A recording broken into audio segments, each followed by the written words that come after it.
The proxy battle between former President Trump and former Vice President Pence is heating up in Arizona.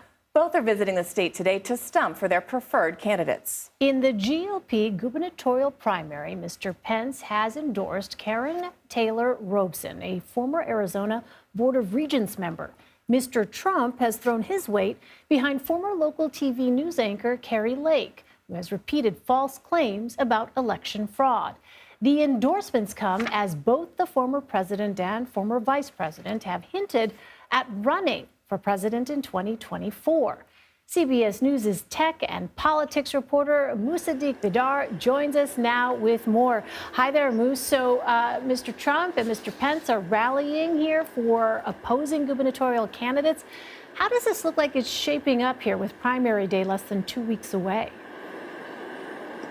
Yeah, hi, Elaine. This is a big day in Arizona politics as we have former President Trump and former Vice President Mike Pence both in the state. The two men have been at odds since that January 6th of last year. But this is the first time on the campaign trail where we will get that split screen moment with both men in the state on the same day campaigning for opposing candidates. And as you mentioned, this could also be somewhat of a preview of a 2024 GOP nominating process with both men hinting at a run. But beyond that, there's also at stake here the future of the Republican Party in Arizona, because the dynamic so far has been, if you believe the 2020 election was stolen, then you have the support of former President Trump and his base. And if you don't subscribe to those conspiracy theories, then you are referred to as a Republican in name only. And that's kind of the dynamic that we have seen play out. But I want to point out that Arizona voters are a lot more independent than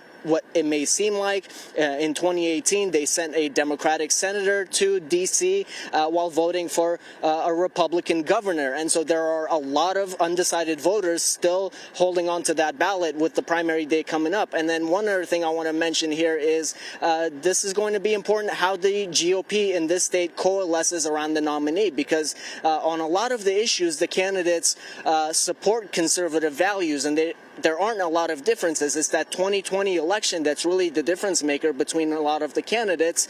And there's going to be a short runway for Republicans to come together after this primary and rally their supporters against Democrats in November. That term rhino, Republican in name only, is something we've heard a lot in Trump-backed races.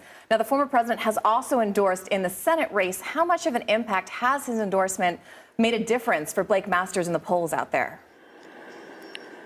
Yeah, that's been a bit of a bump for Masters because before that endorsement, we saw the Senate candidates, Blake Masters, businessman Jim Layman, and State Attorney General Mark Brnovich kind of bunched together in the middle of the polls. But since then, Masters has seen a little bit of a lead, and it's forced Layman to really step up the attacks. We saw that in the last debates. We're seeing it in his ads. Layman has really been coming after Masters, calling him a California guy, because he has the support of big tech billionaire Peter Thiel, while Masters has been attacking Layman for his accent, saying you're not from Arizona, you don't sound like you're from this state, and so we don't want you here. And it's really turned that into a bitter personal fight. But Trump's endorsement, it may not carry the same kind of weight in this state that it did, for example, early on in Ohio, where he really helped carry J.D. Vance to the victory there. As I mentioned, there are a lot of undecided voters, and many of those undecided voters are moderate Republicans. So the Trump base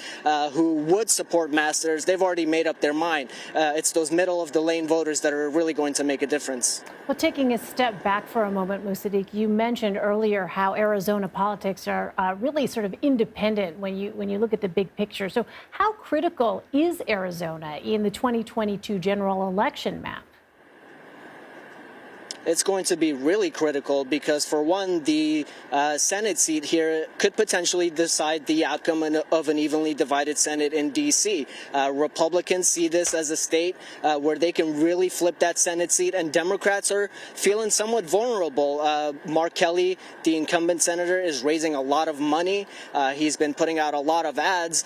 So this state will be really important from that aspect. But then when you look beyond that, it's going to be really important for former President Trump Trump and his path to 2024 if he decides to run. That's why you're seeing him endorse candidates for governor, for Secretary of State. And these candidates are ones who believe the 2020 election was stolen, and they're already trying to sow doubt about the results of this election and future elections. And so that gives President Trump a lot of influence if his endorsed candidates are going to win office here in the state, because then you will have a governor, a Secretary of State, and folks who control these elections that will side with the president. And that's going to be really important in 2022 and 2024. So much to watch in that state. Musadiq Bidar reporting from, who knew, Peoria, Arizona, not Illinois, Peoria, Arizona. It's so great to see you on the campaign trail. You're always so great at it. Thanks for so joining much, us. Moose.